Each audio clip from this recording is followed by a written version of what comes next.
At first, everyone in the restaurant thought they had misheard. The laughter that followed came from one table, a deep, confident sound that cut through the quiet elegance of the evening.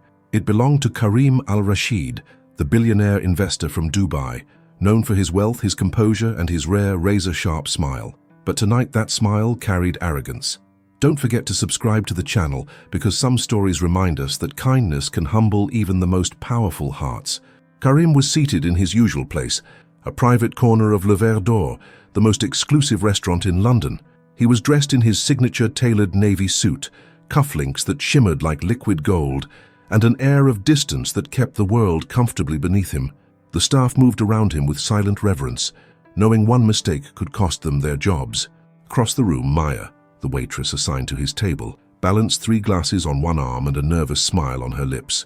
She had worked double shifts for months, saving for her son's schooling. Karim had been coming here for weeks, and although he barely acknowledged her beyond polite gestures, she had learned his patterns.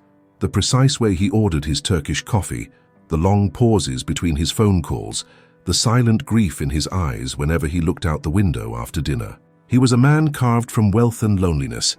That night, Karim wasn't alone. 3 foreign investors from Europe and the Middle East sat with him discussing a new technology deal. They spoke rapidly, in French, then Arabic, then German, switching languages as easily as they switched wines. Maya approached quietly to refill their glasses. As she leaned forward, she heard one of the guests, a grey-haired man with a cigar, mutter something in Arabic about how unrefined British waitresses were. Karim didn't stop him. He didn't even look at Maya. But then, a young voice cut through the tension. "Excuse me," said a boy near the kitchen doors.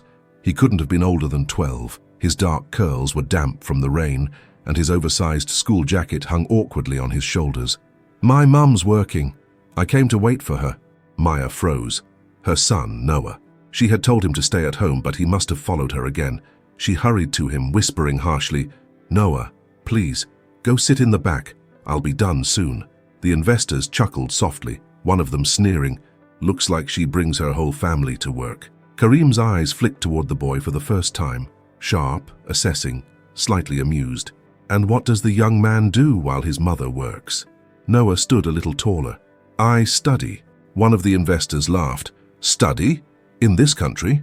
What can you possibly learn here?" Noah blinked, then said calmly, "Languages." "Languages?" Karim asked, leaning back, intrigued. "And how many, young scholar?"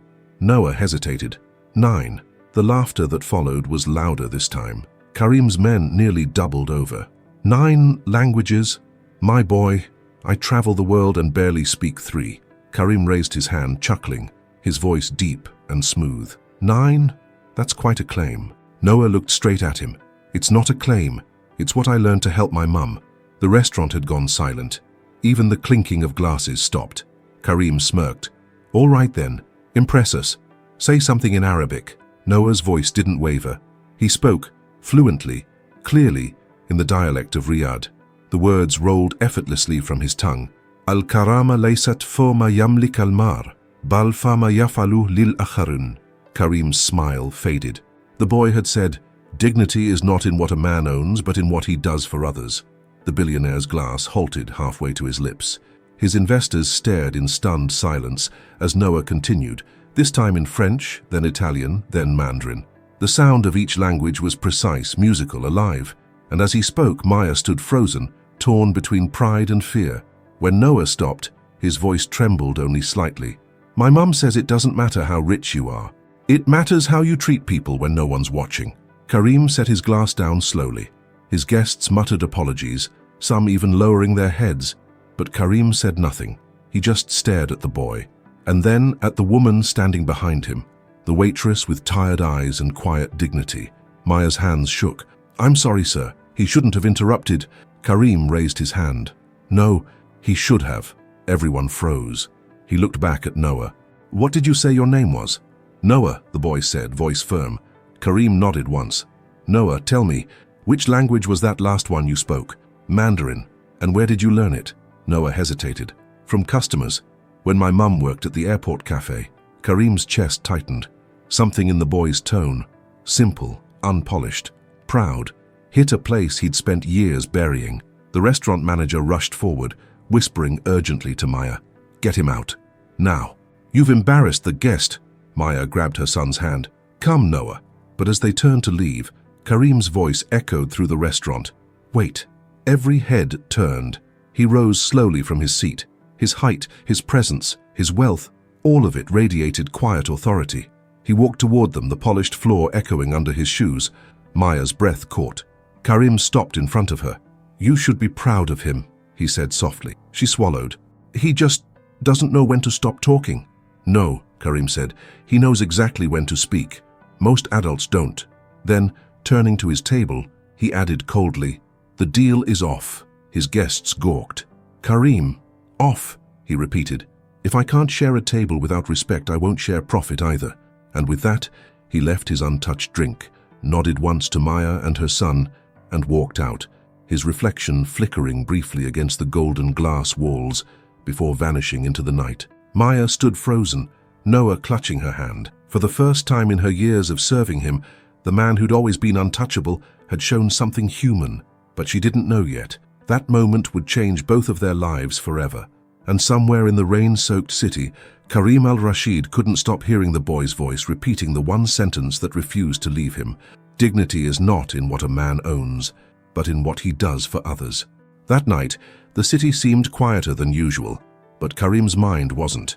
He sat alone in the back of his black Maybach as the car glided through the rain-drenched streets of London.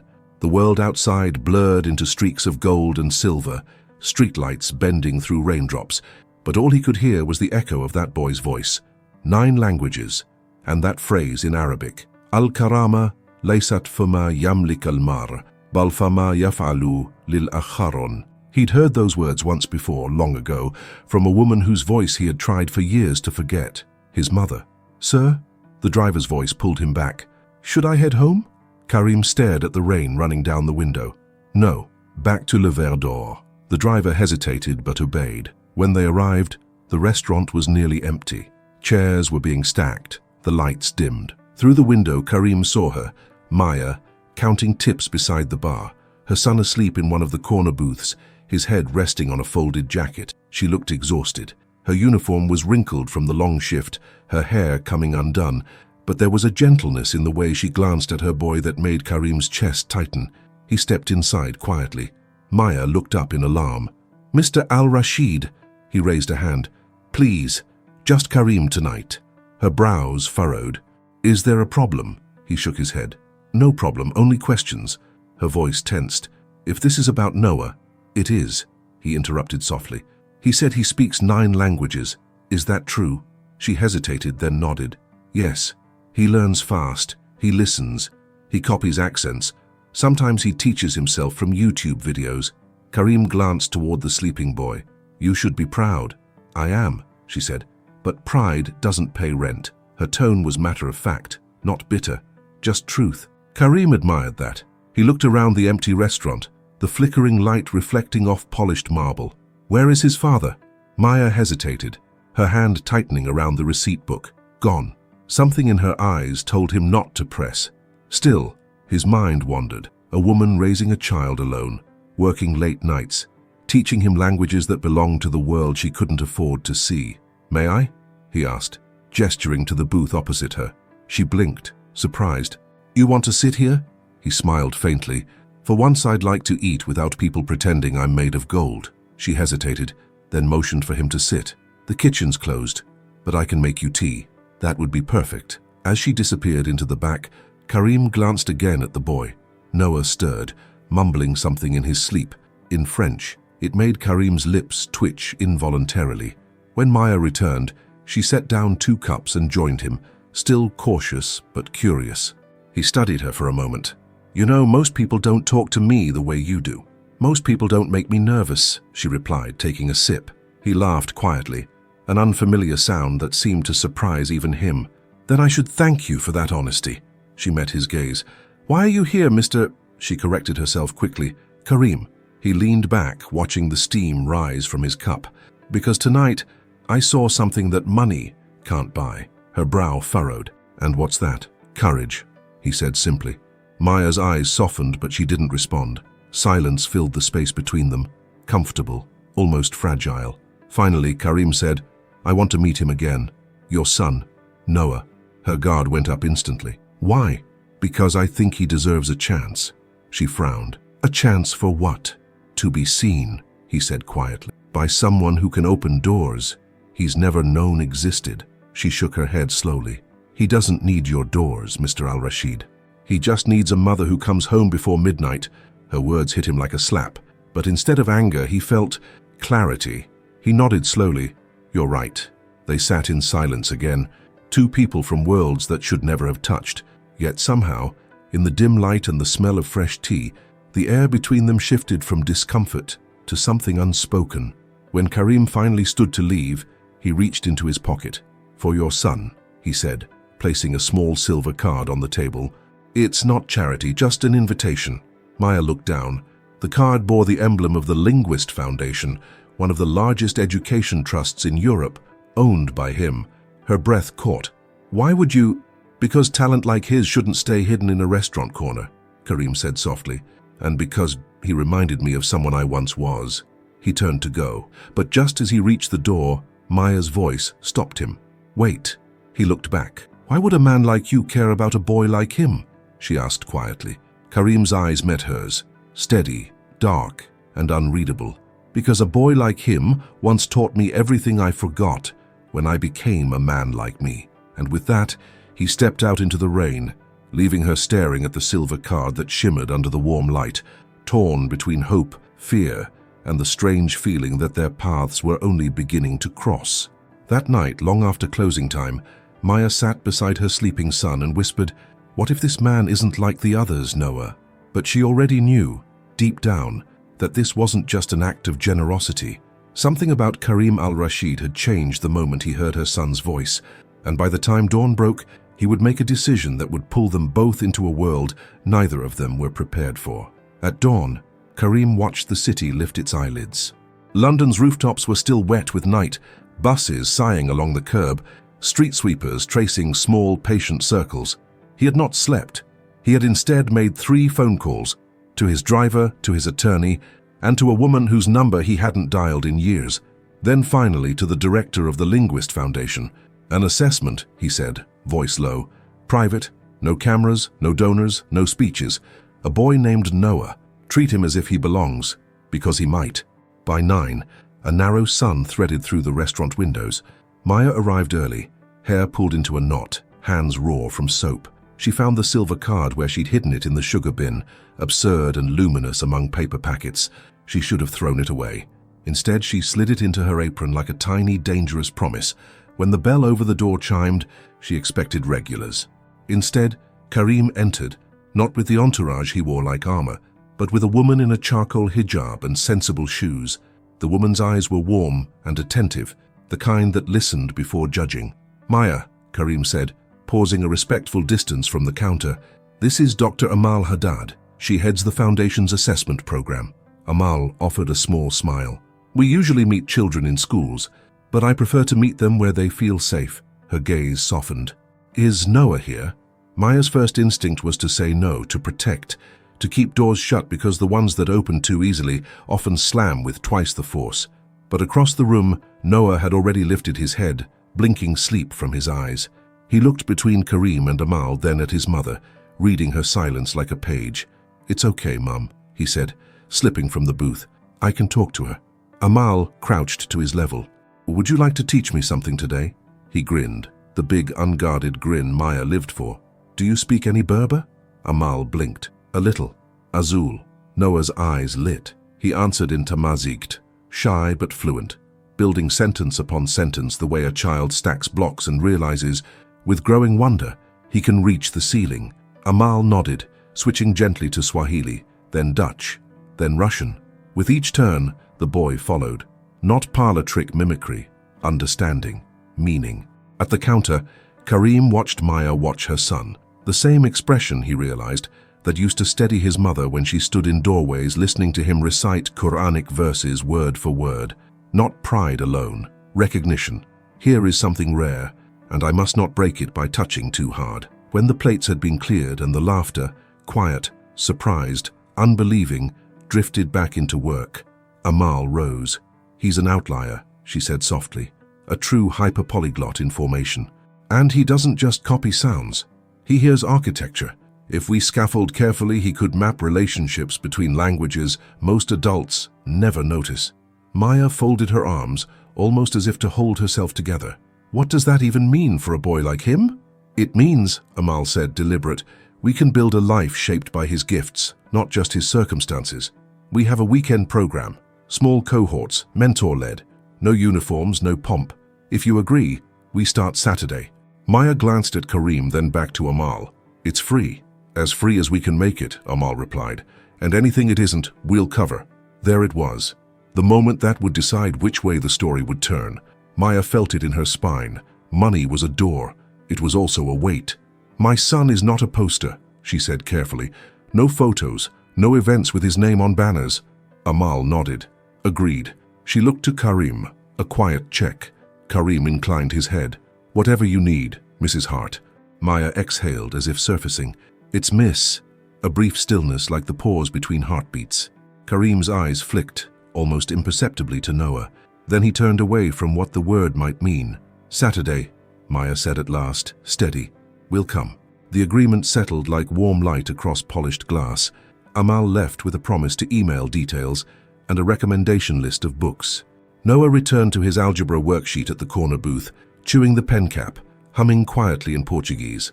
Karim stayed, not seated, not looming. He occupied a small rectangle of floor with an odd, careful grace, as if wary of becoming too large for the room.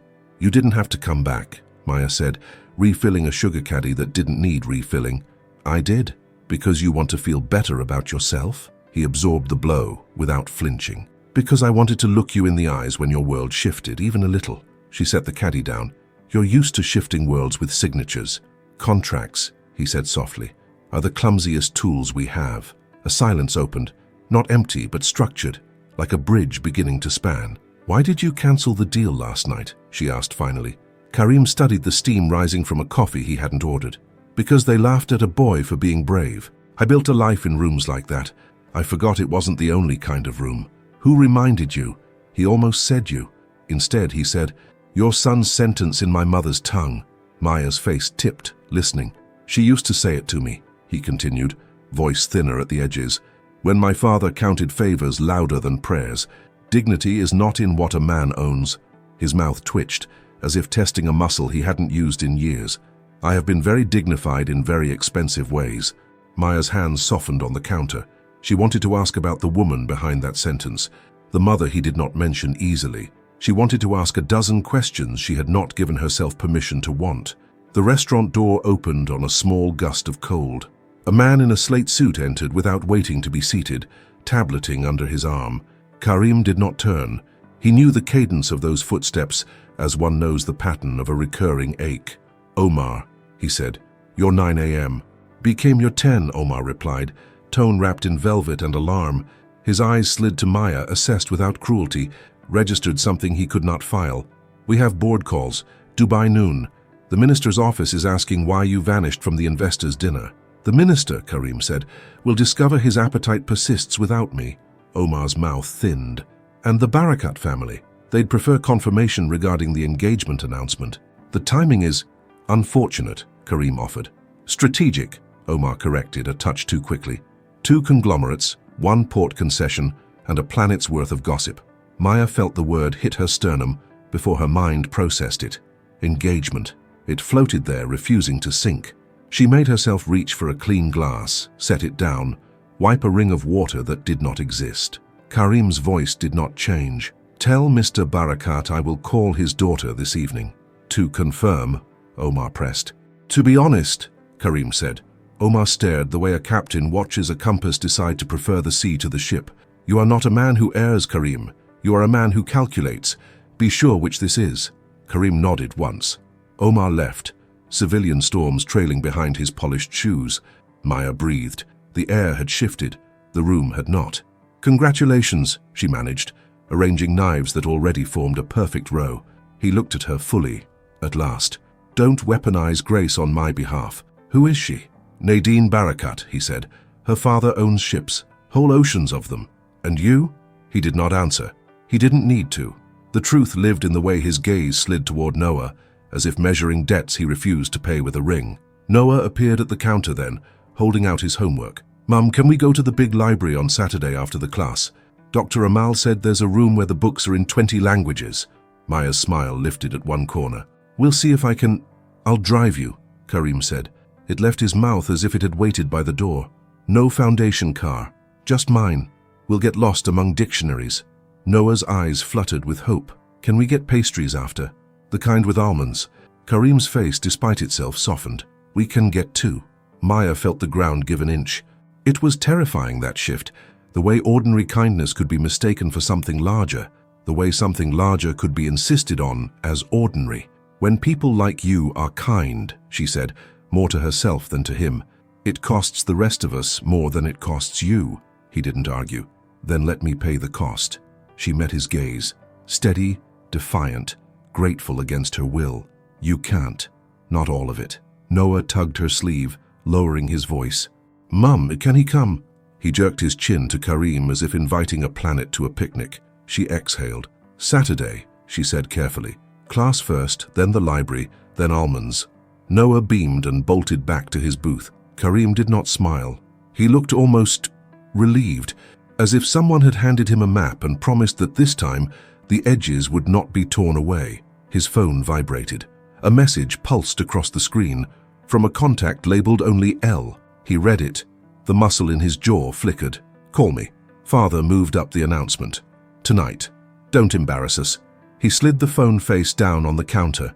For a heartbeat, Maya saw the fissure beneath the marble, not weakness, but strain. The weight of a world arranged by men in slate suits and gold watches, where love was a late, suspicious guest.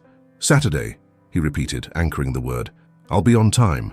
Maya nodded, though something unquiet had perched beneath her ribs. "We will be too."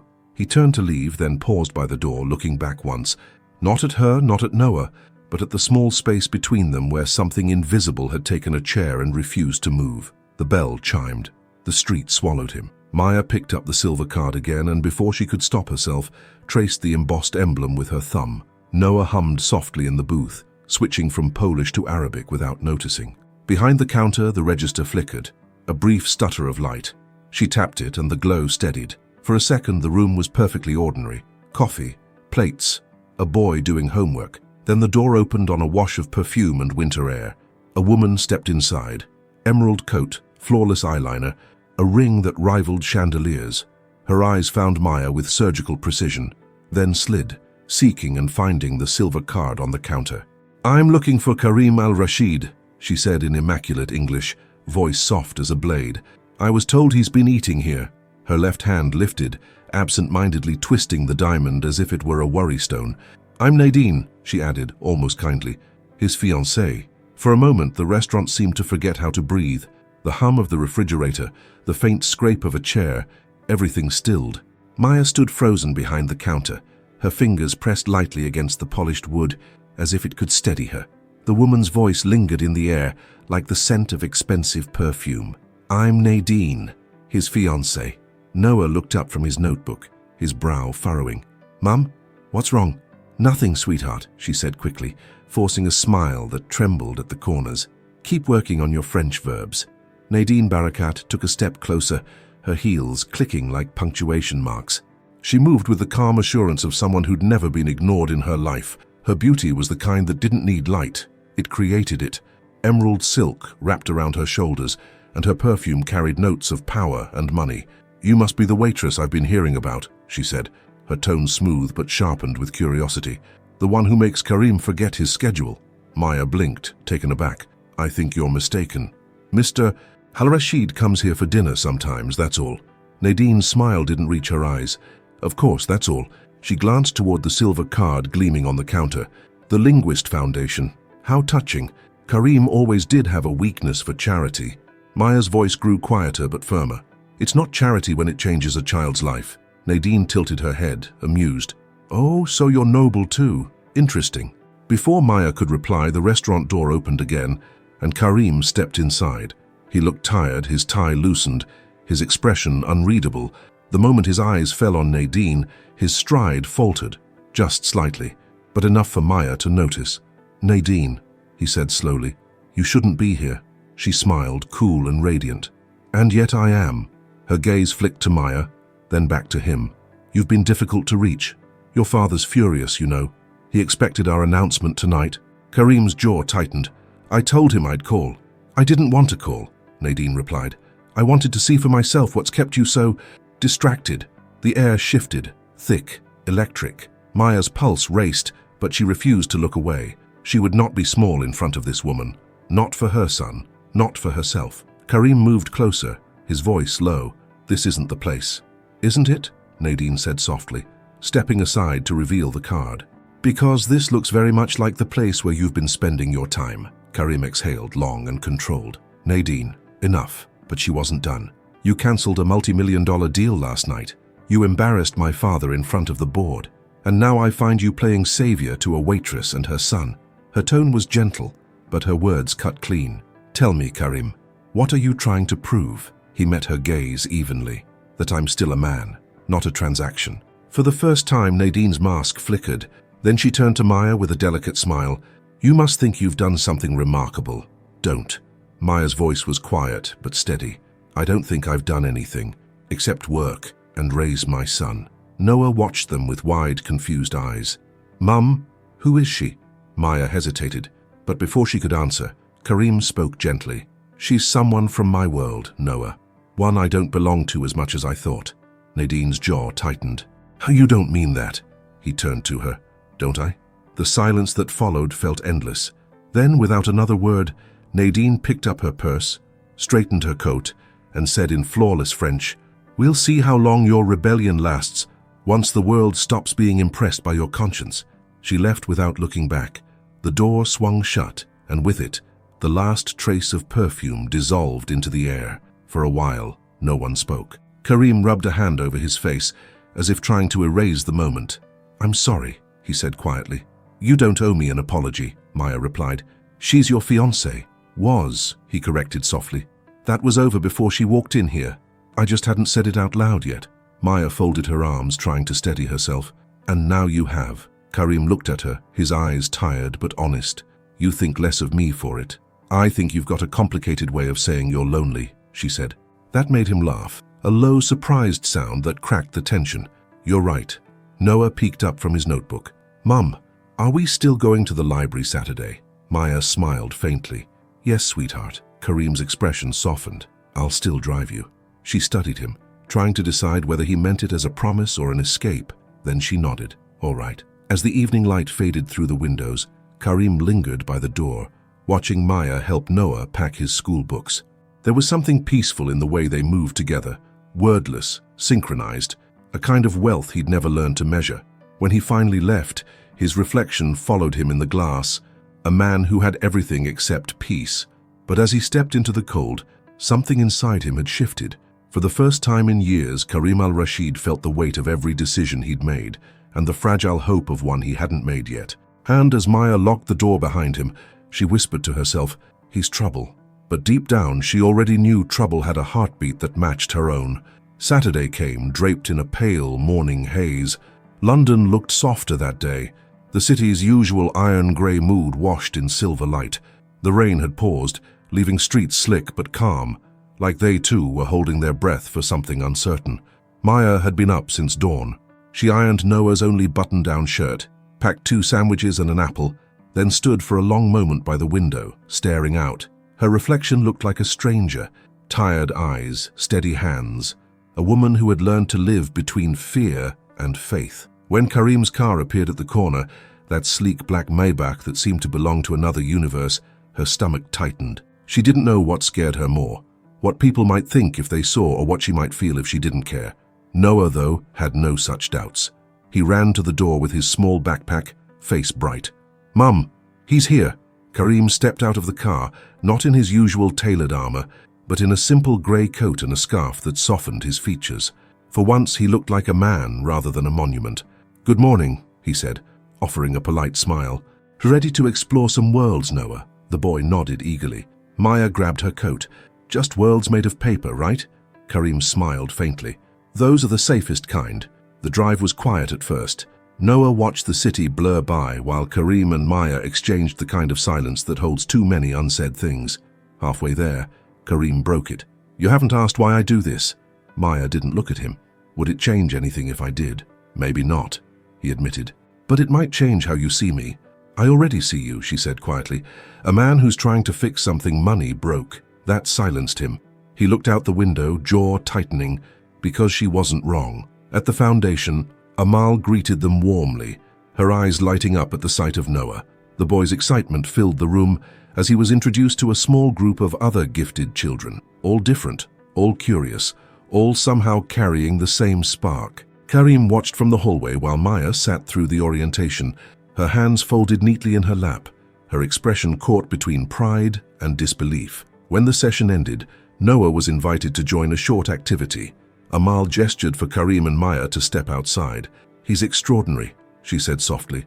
"Truly, there's something almost melodic in how he connects patterns." Maya smiled, her eyes glistening. "He always listens before he speaks. Like he's translating the world in his head." Amal nodded, then turned to Karim. "You were right to bring him here." Karim's gaze stayed on the glass wall that separated them from Noah. "No, I was late." When they left, Noah insisted on visiting the library next door. It wasn't grand or famous, but the shelves stretched high and smelled of wood and dust, the kind of place where silence felt sacred. Maya wandered between the aisles, letting Noah lead the way. Karim followed a few steps behind, watching the boy pull out a book in Mandarin and sound out the first line as if he'd always known how.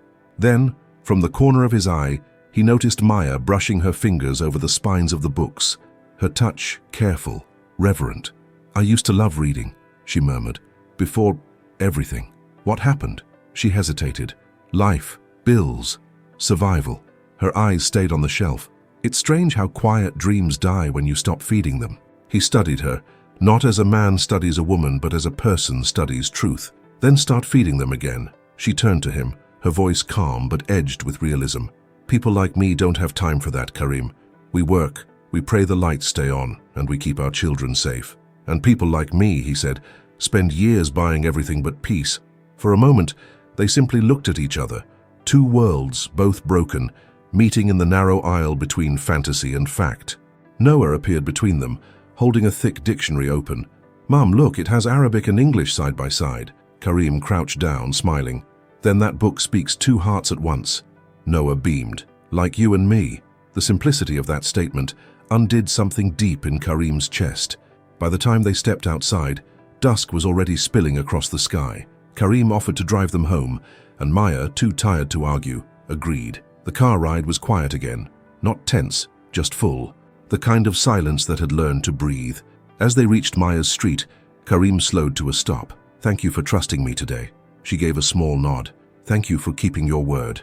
When she reached for the door handle, Karim's voice stopped her. "Maya," she turned. "Have dinner with me." Her heart tripped over itself. "Dinner?" "Yes," he said. "Not at a hotel. Not for business. Just dinner." She frowned. "People will talk." "Let them," he said softly. "They already do." Her gaze held his for a long moment. "Why me?" "Because," he said, his voice quieter now, "you look at me like a man, not like a machine that prints miracles." She opened her mouth to answer, but a sudden sharp sound shattered the stillness. A bottle hit the pavement just beyond the car, rolling to the curb. A man stumbled from the shadows, eyes bloodshot, jaw clenched. Maya froze. "Oh, God," the man sneered, slurring. "Didn't think I'd find you playing fancy, did you, Maya?" Karim's hand tightened on the steering wheel. "Who is he?" Maya's voice was barely a whisper. "My ex." The man stepped closer, his tone dark. "You think you're better now? Dressing up your kid for rich people?" Karim stepped out of the car, calm but cold. "I suggest you leave." The man laughed, stumbling forward. "And who the hell are you?" "Someone who doesn't tolerate cowards," Karim said, his voice like glass. For a second, the man froze. Then his eyes narrowed. "You think your money scares me?" Maya's voice cracked. "Please don't." But Karim didn't move closer. He simply met the man's glare with an authority that needed no words. Finally, with a growl, the man spat on the ground and staggered away, disappearing into the alley. Maya stood trembling by the door. Karim turned to her gently. "Are you all right?" She nodded, though her hands shook. "He's not usually." She stopped, realizing how hollow that sounded. Karim's expression softened. "You don't have to explain." "I do," she said quietly, "because people like him don't disappear. They wait. They always wait." Karim hesitated. Then for the first time his voice carried something unguarded, something raw. "Then let me wait with you." Maya looked up, and for a heartbeat, neither of them belonged to their worlds anymore. And under the pale streetlight, between fear and warmth, she whispered, "You shouldn't." But the way she said it sounded more like a prayer than a warning. The following days unfolded like a thread pulled too slowly from a fraying sleeve, quiet, deliberate, yet each moment unraveling something neither of them could ignore. Karim didn't visit the restaurant that week, not because he didn't want to, but because he needed to understand what he was feeling. In his office high above the London skyline, surrounded by glass, steel and silence, he caught himself rereading a report he hadn't processed at all. The numbers blurred. All he could see was the fear in Maya's eyes that night, the tremor in her voice when she said, "People like him don't disappear." He had built empires from discipline, walls from pride, and yet one waitress, with a child and a quiet kind of strength, had shaken the ground beneath everything he thought he controlled. Meanwhile, Maya tried to convince herself the moment had passed. She went to work, served tables, counted tips. She smiled for customers she didn't like, and prayed the light bill wouldn't come early. But at night, when she tucked Noah into bed, she kept checking the window.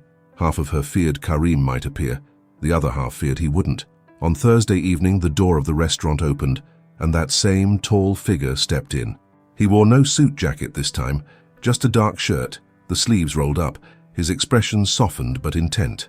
Maya's hands stilled around the coffee pot. "You're late for dinner," she said quietly. "I wasn't sure I'd be welcome," he answered. She hesitated, then gestured toward an empty table. "You are. But you'll have to serve yourself. We're short-staffed." "I don't mind," he said, taking a seat. "I didn't come for the service." She arched an eyebrow, but said nothing. When she finally brought him a plate, just soup and bread, he smiled. "Did you make this?" "Yes," she said. "It's not a 5-star meal." He tasted it. "No," he murmured. "It's better. It tastes human." The simplicity of it made her laugh despite herself. "You don't talk like other rich people." "Because I've started listening to poor ones." Their eyes met across the small table, the kind of look that says more than either dares to speak. Before she could answer, Noah appeared, his backpack bouncing against his shoulder. "Mom, Dr. Amal sent a message. She said I can go to the summer program if we can get there." "That's wonderful," Maya said, smiling as she glanced at Karim. "It's in Oxford, but we can't really afford the train, so maybe next—" Karim interrupted softly. "I'll drive you." Maya froze. "You've done enough." He leaned forward slightly. "Let me do this for him." She hesitated, then sighed. "All right, but only if I pay for petrol." He smiled faintly. "Then I'll make sure we get lost on purpose." For the first time, she didn't push him away. The next morning, they set out early. Noah sat in the back seat with his headphones, humming along to soft Arabic music Karim had tuned in. Maya stared out the window, watching the fields blur into streaks of green and gold. Halfway there, Karim said, "You haven't asked me about her. Your fiancé?" "Yes." Maya didn't turn. You don't owe me an explanation." He was silent for a moment. "Maybe not, but I owe myself one. Nadine and I were an arrangement. Wealth, convenience, politics. I mistook obedience for love. She mistook silence for strength." Maya's tone was gentle but grounded. "And what do you mistake now?" Karim's eyes flicked toward her. "Hope. Dangerous, isn't it?" Her breath caught, but she forced a small smile. "Hope is expensive. People like me can't afford much of it." He looked at her for a long moment, then back at the road. "Then let me pay for it this time." They didn't speak after that, but the silence wasn't empty. It was full, the kind of quiet that holds its breath when something sacred is being formed. When they reached Oxford, the campus of the foundation shimmered with sunlight. Noah darted ahead, clutching his notebook, already lost among other children. Maya and Karim stood side by side, watching him. "He's meant for bigger things," Karim said softly. Maya nodded. "I know. I just hope the world doesn't teach him to be ashamed of where he came from." Karim's gaze lingered on her. "And what if it's people like you who teach him never to be?" She looked at him, really looked, and for the first time saw not the billionaire but the boy he once must have been. The boy who had lost his mother's voice in a house that echoed with everything except kindness. That night, as they drove home, a storm rolled in. Rain lashed the windshield, lightning slicing through the clouds. Karim's grip tightened on the wheel, his eyes flicking to the road, then to the clock. "Do you mind if we stop?" he asked. "It's getting too heavy to drive safely." Maya nodded. "There's a diner just ahead." They pulled into a small roadside cafe, the kind with buzzing neon lights and chipped mugs. Inside, the smell of coffee and rain mixed with warmth. Noah sat at a corner booth, sketching words in different alphabets, while Karim and Maya shared a quiet table by the window. The conversation drifted, from childhood memories to recipes, from languages to loneliness. It felt easy, natural, until Maya said, almost without thinking, "You're not used to being cared about, are you?" Karim looked at her, really looked, and something fragile flickered behind his eyes. "No," he said softly, "and I've built an empire to make sure no one notices." Maya's hand twitched on the table, as if to reach for his, but she didn't. "You don't have to prove your worth to everyone, Karim." He smiled faintly. "I only want to prove it to one person now." Her heart stumbled. "And who would that be?" But before he could answer, the door burst open. Rain and wind followed a man inside, soaked, furious, unsteady. Maya's breath caught. She didn't need to turn. She knew that voice. "Well, isn't this cozy?" he sneered. "Dinner with your new boss?" Karim rose instantly, calm but lethal. "You again?" The man's smirk widened. "You think she's yours now, huh? You think money fixes what you broke?" Maya's pulse raced. "Please, don't do this." But the man shoved past Karim, grabbing Maya's arm. "You don't get to just leave me, you hear?" "Let her go," Karim said, voice low, dangerous. The man laughed bitterly. "Or what? You'll buy me off too?" The tension snapped. Karim stepped forward, not in anger but in control. He took the man's wrist, twisted gently but firmly, and freed Maya. The man stumbled back, his pride bruised more than his body. "Walk away," Karim said quietly, "before I forget how to forgive." The man glared, then spat on the floor and stormed out into the rain. When the door shut, the silence was deafening. Maya stood trembling, her breath uneven. Karim looked at her, the storm reflected in his eyes. "You shouldn't have done that," she whispered. "I couldn't watch him touch you," he said, her eyes filled. "You don't understand what this means. He'll come back. He always does." Karim took a step closer, his voice steady but low. "Then he'll find me waiting." Maya stared at him, torn between fear and something dangerously close to trust. And as thunder rolled outside, she realized, maybe for the first time, that this man wasn't just trying to help her. He was trying to save her, and that terrified her more than anything else. The storm raged long into the night, but the silence between them after that confrontation was louder than the thunder.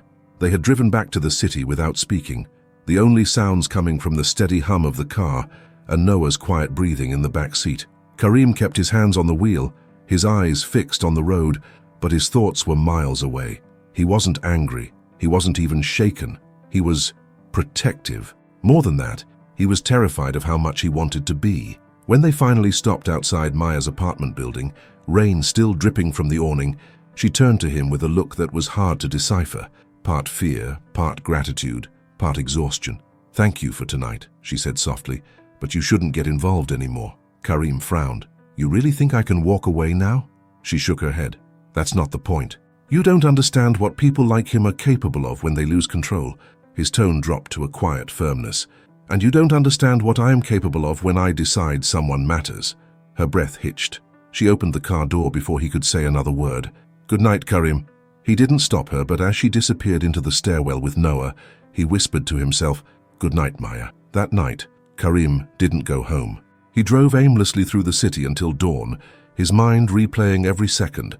The fear in her eyes, the tremble in her voice, the way she tried to stay strong even when her world cracked. For the first time in years, he wasn't thinking about profits or negotiations or family expectations. He was thinking about a woman who made him feel like a man again. When the sun finally broke over the horizon, Karim made a decision. He dialed a number he hadn't used in years. "Omar," he said, "I need a private investigator."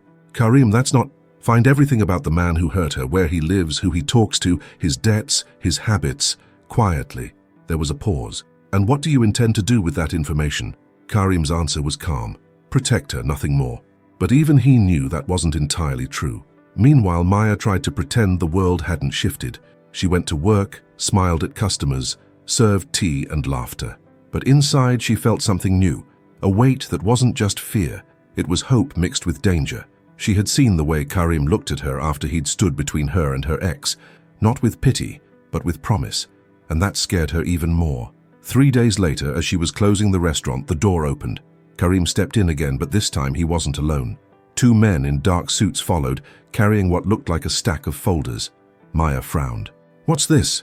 Karim gestured for the men to set the papers down on a nearby table. "A proposal," he said, her tone sharpened. "If this is about money—" "It isn't," he interrupted. "It's about safety. I bought the building next door. I'm converting it into affordable housing for staff at this restaurant and the businesses nearby. You'll have a place, secure, close to work." She blinked, stunned. "You... what?" He met her gaze steadily.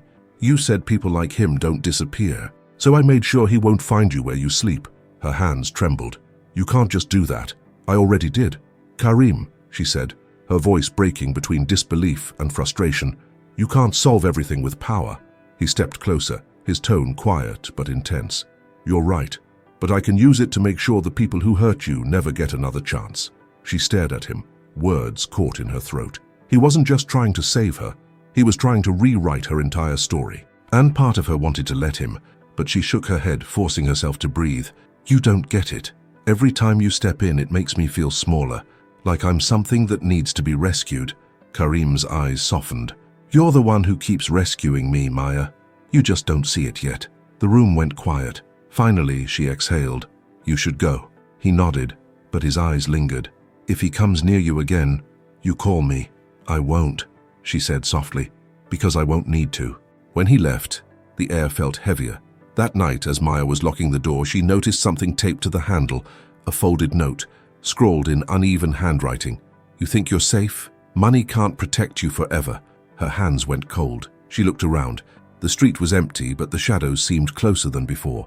The next morning, Karim was waiting outside the restaurant when she arrived. He saw the note before she even spoke. His expression hardened. "He's testing boundaries." Maya looked at him helplessly. "I can't live like this." "You won't have to," he said. "I'm taking care of it." Later that day, Karim's investigator sent him photos. The ex-boyfriend outside a pub, exchanging words with 2 men. One of them held a thick envelope. Karim's jaw clenched. He made another call. "Omar, find the police chief in Eastborough." Quietly. "Karim, no excuses." His voice darkened. "No one touches her again." That night, as Maya tucked Noah into bed, her phone buzzed. A single message from an unknown number. "It's over. He's gone." She didn't know what it meant, and she wasn't sure she wanted to. But when she looked out the window and saw Karim's car parked across the street, lights off, silhouette faint behind the wheel, she realized he meant what he said. He was waiting, watching, protecting. And though she wanted to believe it was simply kindness, part of her heart whispered what she dared not admit out loud. He wasn't guarding her out of duty. He was guarding her because he was already hers. The following week began like a whisper before a storm, calm only on the surface. For Karim, it was a week of choices. For Maya, it was a week of waiting. Every morning, his car still appeared across from her building. Not close enough to invade her life, but close enough that she knew he was there. Sometimes she pretended not to see. Sometimes she found herself watching through the curtain, just to make sure he was real. And every night, Karim waited until the lights in her apartment went dark before driving away. He told himself it wasn't love. He told himself it was duty, or compassion, or guilt. But every lie felt thinner than the last. On Wednesday, Omar barged into his office, breaking the fragile rhythm. "You've gone too far, Karim," he said without sitting. "The Barakat family is threatening to pull out of the port deal. Nadine's father is furious. You've humiliated them publicly." Karim didn't look up from his desk. "Let them be furious." Omar's voice rose. "You've risked billions for a woman who serves coffee." That made Karim look up, sharply. "Careful, Omar." The older man sighed, deflating. "I'm your friend, Karim, but you're losing perspective. She's not from our world. You'll destroy her by pulling her into it." Karim stood, his voice low and firm. "Then maybe it's the world that deserves to be destroyed, not her." Omar stared at him for a long moment, realizing there was no turning him. "Then you'd better be ready for war, because that's what's coming." And he was right. The headlines hit the next day. Arab ear cancels engagement. Mystery woman at center of scandal. Maya found out the way everyone else did, through a customer's phone. She stood frozen, tray in hand, as whispers rippled through the restaurant. "That's her, the waitress from the picture." She's the reason he broke it off. Someone had taken a photo, blurry but unmistakable, of her and Karim leaving the foundation with Noah, his hand lightly on her shoulder, her son smiling between them. Her boss pulled her aside. "Maya, you can't work here while this is going on. The press is calling. They've been outside since morning." She felt the world tilt. "What do you mean, can't work?" "Just until it calms down," he said gently. "I'm sorry." That night, when she stepped outside, the flashes nearly blinded her. Cameras, voices, questions shouted like stones. "Are you in love with him? Did you break up his engagement? Are you after his money?" She pushed through the crowd, clutching Noah's hand, her heart pounding. Karim's car appeared again, but this time she didn't wait for him to step out. She opened the door herself, eyes blazing. "Did you do this?" she demanded. He froze. "What happened? You tell me. The press, the pictures, my job, gone." He stepped closer, lowering his voice. "Maya, I swear I had nothing to do with it." She shook her head, tears stinging. "This is your world, Karim. No matter what you say, it always finds a way to crush everything it touches." He looked genuinely pained. "Then let me protect you from it." "I don't want your protection," she said, her voice breaking. "I want my life back." Noah looked up at her, scared. "Mum." She took a breath, forcing herself to calm down. "Take us home," she whispered. The drive was silent. Karim's hands trembled against the wheel, but he didn't speak. When they arrived, she turned to him before opening the door. "You've done enough for me, Karim. Please, stop." He wanted to argue, to explain, to promise the world would quiet eventually, but he saw something in her eyes. Exhaustion, disappointment, heartbreak, and he couldn't. He simply nodded. "If you ever need me." "I won't," she said, her voice barely above a whisper. He watched her walk away, the sound of her footsteps fading under the rain. That night, Karim sat in his penthouse, staring at the city below, glittering, endless, empty. The press called, his investors called, even his father called. He answered none of them. And then his phone buzzed with a message that made his blood run cold. "She's not safe anymore. He's back." It was from the investigator. Karim was out of his chair before the phone even stopped vibrating. 10 minutes later, his car tore through the streets toward Maya's building. He didn't knock when he arrived. The door was already cracked open. Inside, the lights were on. The living room was in disarray. A broken vase, a chair overturned, Noah's toy on the floor. "Maya!" he shouted. A small voice answered from the corner. "Mr. Karim." It was Noah, trembling, tears streaking his face. "He took Mum." Karim's chest went still. "Who?" he whispered, though he already knew the answer. "The man from before," Noah cried. "He said she belonged to him." Karim closed his eyes for half a second, then opened them again, the softness gone. He turned to his driver at the door. "Get the police. Every unit. Now." Then, with a voice that could shatter marble, he said, "And find me that man before they do." Because in that moment, the billionaire who had spent his life hiding behind wealth and power no longer existed.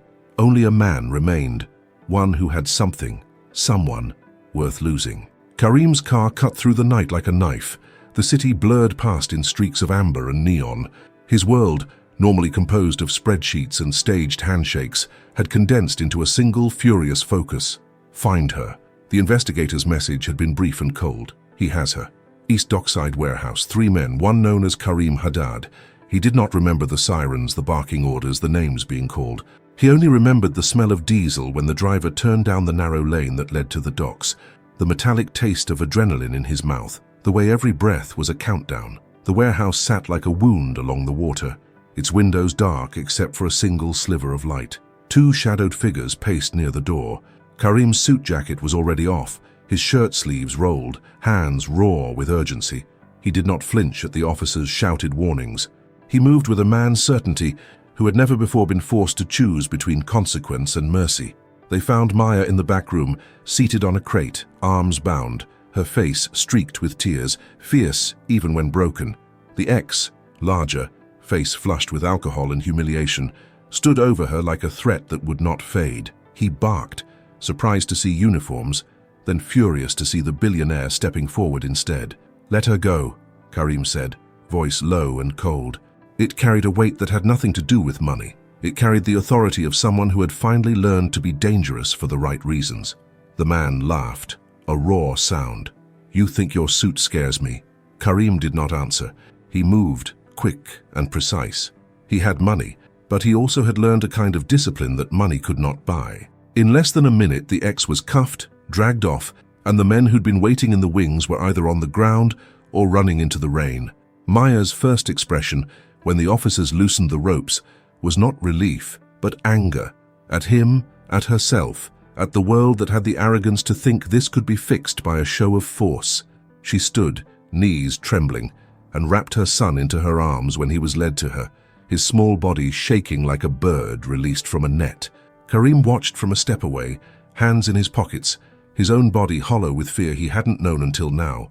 He wanted to run to her, to apologize a dozen ways, to promise that this would be the last time. But something in Maya's look made him stay where he was. She didn't want promises. She wanted autonomy. She wanted to know she could stand when the storm passed without someone rearranging the world for her. "Are you all right?" he asked, the words out of habit and need. She looked at him as if assessing a stranger who had intruded into the most intimate of her vulnerabilities. "You did what you had to," she said, voice flat. "But don't pretend this makes us equal." He closed his eyes for a second and then opened them, the image of her bruised hands engraving itself into something fierce and unchangeable. "I don't want us equal in a ledger," he said. "I want us equal in a life." She laughed, not kind. "You pay people to equalize lives. That's not the same as living them." "No," he said, "it isn't." The officers took statements. The crowd dissolved into murmurs. Cameras had appeared like insects, buzzing on the periphery. Karim watched Maya step away, head bowed. She wanted distance, and he gave it to her. But the space between them was now measured by the scar of the night. By morning, the headlines were savage. The photo of Maya's tear-streaked face spread across feeds with 1,000 captions. "Billionaire's scandal ends in kidnapping." "Waitress victim of violence after romance rumors." Comments opened old wounds. Suspicion, blame, praise, voyeurism, as if the world were thirsting for a moral to hang around its neck. Maya read none of it. She slept in her son's room with the curtains drawn, as if hiding from a future that smelled like a stranger's breath. Noah clung to her like a small animal, fingers threaded into the hem of her shirt. In the quiet between them, she looked at the man whose presence had changed everything and felt two things: gratitude and a terror so profound she could hardly name it. Karim's legal team moved like a machine. He paid for the ex's prosecution. He hired extra security for Maya's building. He offered a private nurse, counseling, a relocation. He bought the neighboring flat outright and had it outfitted for her family, a new beginning she had not asked for and did not yet accept. He called with updates and plans and offers, each message a rope he hoped she might take. His father called, rage and disappointment folding into his words. "You embarrassed the family, you embarrassed me. You'll pay for what you've done." Karim's jaw tightened. "No more," he thought. "If they want an ember to fade, they'll have to come and take it from me." Maya refused every overture. It was not that she did not see his efforts, she did. She saw the team in black suits arriving at the building, the sympathetic smiles, the carefully curated news segments, but she felt watched, stifled, as if every act of care carried strings attached. Every kind word made her smaller, and every gesture he made to shield her felt like a wall being built not around danger, but around her independence. One afternoon, Amal visited. She offered a soft arm of support, bringing food and quiet conversation. Noah was restless but smiling. The boy had the strange resilience of children who are forced to grow up early. Amal sat with Maya in the kitchen and spoke in low tones. "We can help," she said. "We can provide asylum programs, schooling, anonymity for the next year. Your son's scholarship is secure. We can get the press to leave you alone if you want." Maya looked at Amal honestly, then at Karim's name that always hovered like a shadow in the doorway. "I don't want to be anonymous," she said. "I don't want to be a story people pity. I want to be her." Amal's eyes were kind. And who would that be? Maya thought of her mother's hands, calloused, steady fingers that had once folded laundry and smoothed away hurt. She thought of the nights she had taught Noah pronunciation by the dim light of a single bulb. She thought of the little courage it had taken to go back into the restaurant after the first insult, to smile and serve and learn not to break. "She's someone who knows how to survive," Maya said finally, "but she's tired of survival being the whole story."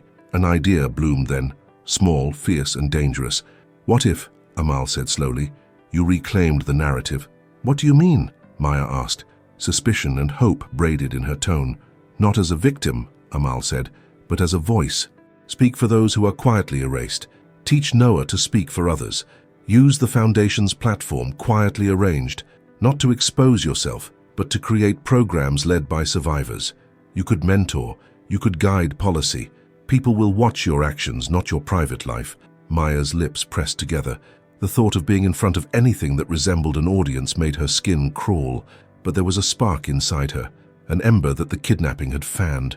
If I do this on my terms, she thought, then maybe the world will have to meet me as I choose to be met. She looked toward the window, where Karim was standing outside on the small balcony, the morning sun caught in his hair. He was watching the street, silhouette rigid. He had been watching all along, and that knowledge unsettled her more than the man who'd hurt her. That evening, when he walked in, she did not flinch. She did not run into his arms. Instead, she faced him across the kitchen table, the words she had rehearsed resting in the space between them like fine glass. "I won't be hidden," she said. "I will not accept your decisions made for my life." He blinked, as if not expecting the force of her declaration. Then he took a breath and said the one thing she had been waiting to hear. Not a string of offers, not another apology, but the simplest, most dangerous confession of all. "Then I will stand beside you while you lead," he said. "Not carrying you, not saving you, beside you." She looked at him long and measured the truth in his voice. It was the moment between two exhalations, when the world might break or heal. Outside, the city moved on, oblivious and exacting. Inside, the two of them decided, without ceremony, that neither shields nor surrender alone would be the shape of their future. They did not know yet what cost would come for choosing that middle way. They did not know whether his family would retaliate, whether the men he had angered would strike harder, or whether the press would rip open the fragile trust they were trying to stitch. But they had chosen the same footing, not rescue, not retreat, partnership. And as night drew a soft curtain over their small kitchen, a distant sedan idled by the curb, its headlights like patient eyes, waiting for the moment their decision would force the world to respond. The following months unfolded not as a fairy tale, but as something far more fragile, real life. The world still whispered, but whispers fade. The scandal quieted, the headlines turned to other storms.